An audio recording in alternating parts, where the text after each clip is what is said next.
And it's as though the church people are Pharisees. They're people who follow rules and religiosity, and then we have a relationship with our higher power at these 12-step meetings.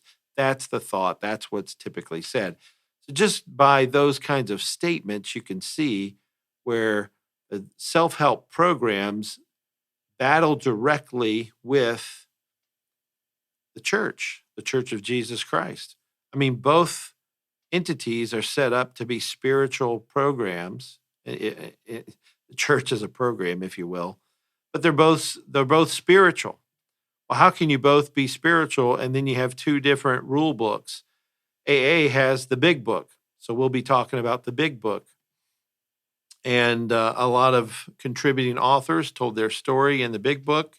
Something I researched recently said that 55% of the initial big book story contributors relapsed and went back to their drug or their alcohol of choice, and they went back to that thing that they'd written about in the book as being sober from.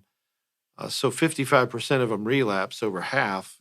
But the big book is considered to be the standard, the Bible, the main book for Alcoholics Anonymous. Well, the church has a big book too. It's called the Bible.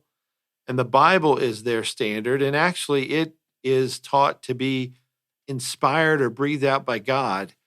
God wrote this book through holy men who were obeying him, and God put his word to reveal who he is and to reveal his son Jesus to us. The AA Big Book doesn't reveal Jesus. So we'll talk more about this with our guests in each of the upcoming podcasts as we go through this.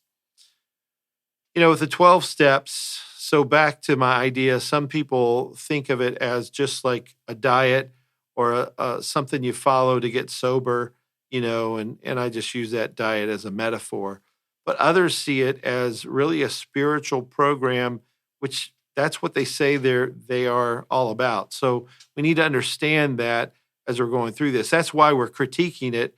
As Christians, we're saying, okay, I get that you want to follow this and get sober and that this can help you. It's just a fellowship, in some sense, and it's seems to be harmless. But what they say about themselves is that they are spiritual, so therefore they are a religious program. They are a substitute for Christianity, and that's a scary thing to believe, to hear.